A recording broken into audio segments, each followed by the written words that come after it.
Alright, so this video is for the week 9 topic, chapter 7, which deals a lot with search engine optimization.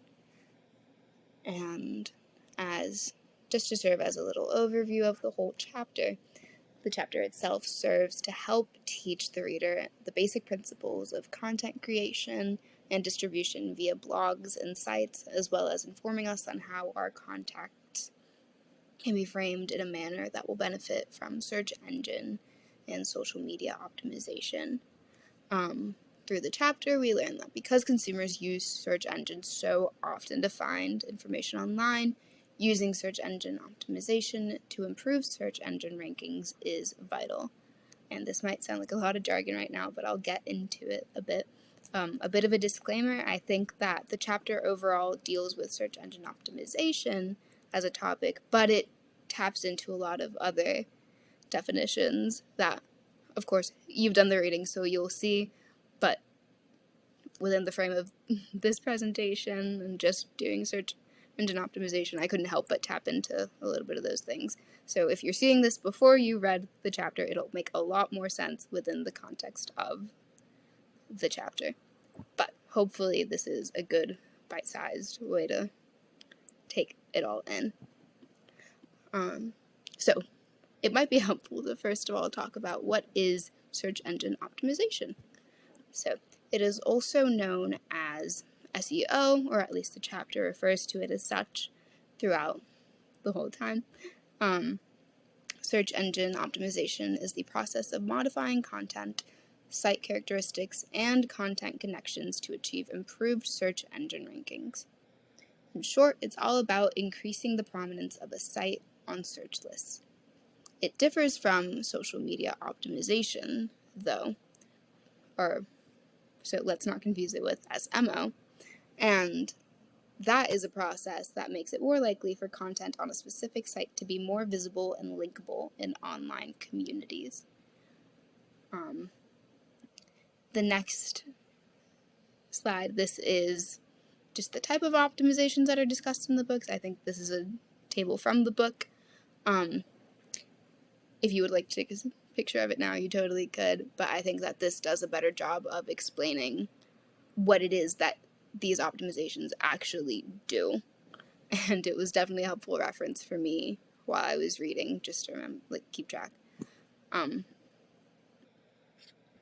So then, there are 2 levels of social media publishing outlined within the book, but I found that just to stay true to the topic of this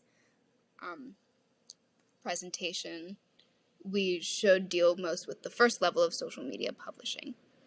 And the first level focuses on the ways a brand can increase exposure to its online content and drive site traffic. And this is done by publishing related components of the content across several social sites. And this can include links back to the targeted site and things like that.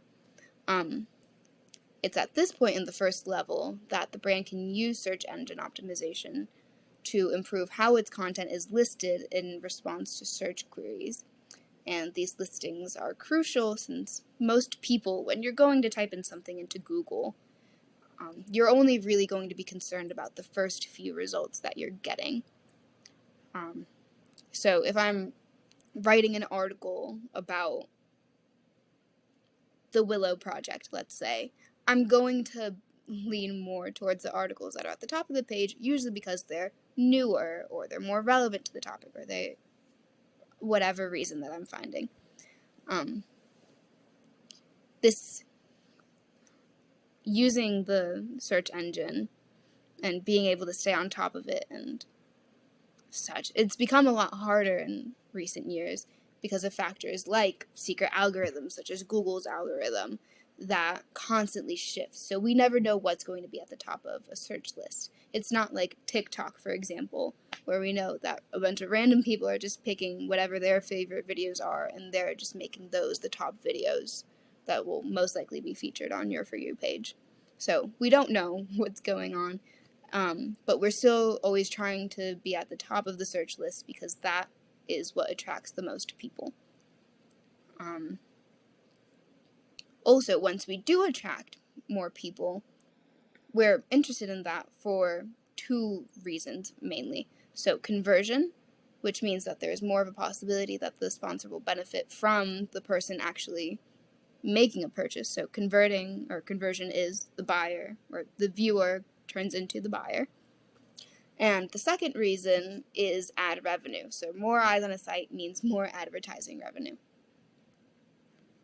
And overall, to wrap up that first level of social media publishing and SEO's role in that, we see that SEO is overall used as a tool for search engine marketing, which is a form of online marketing that promotes websites by increasing the visibility of the site's URL in search engine results. Next, we're going to delve into the two key approaches for optimizing content. So, the first one is on-site. So, coders try to optimize certain site characteristics that search bots and certain search engine indexes will be concerned with, or basically make elements of the site to make classifying more efficient. So, for this, the main concern is finding keywords. So, a code embedded in a web page, or a headline, or even the URL. And those are all things that happen on site in order to try to optimize the possibility of the search engine placing your information towards the top. And then the second type is off-site. So, since bots also look at other indicators to determine the value of a site's content, it's important to focus on the credibility of sites where our information, or your information, will be accessible. So the type of site promoting the link and the anchor text the sites use. In short, really, we need to have our links visible on high quality sites if we want a higher possibility of us being featured higher up on that search list. And if anything was learned at all, I think that these were my key takeaways that should be pertinent, and I think that it's a simpler version, I think, of what was discussed in the book. But my first key takeaway, keyword optimization. So keywords help determine where your site appears in search results. So hopefully if I'm going to type in something about pizza in Lynchburg and I'm working for JoJo's, I'm going to try to make sure that the keywords featured in my site will pop up when someone looks for pizza in Lynchburg. On-page elements. So these elements serve as signals to Google as to whether your page is relevant in someone's search. So you need to be concerned with descriptions, the meta description. So over here in the picture to your right, you see the 15 best places to visit in Pennsylvania. This little blurb under that, that's highlighted in red, that is something that you really, really need to focus on.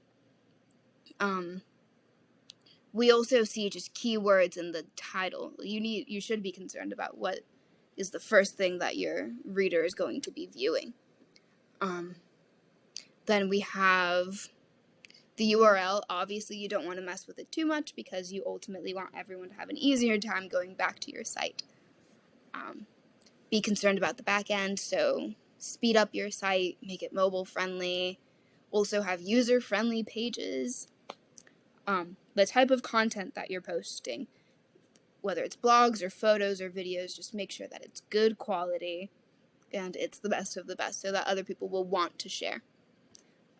Links and external links, self-explanatory. I think you want it to be accessible. You want your information to be posted other places, and you want the information that you're posting from external sources to be relevant and to captivate people's attention, to keep them on your page.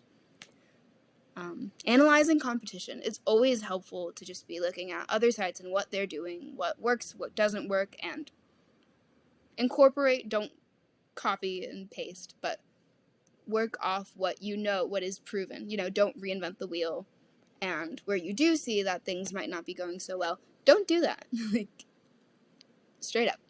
And then monitor. Use any resource you can to see how many people are engaging with your page after you're making these changes. Were any changes for better or for worse? What could be different? Always be on top of what you're doing and seeing the results that it's giving. So those were all of my takeaways. That was all the information I had. Thank you so much for watching. And yeah.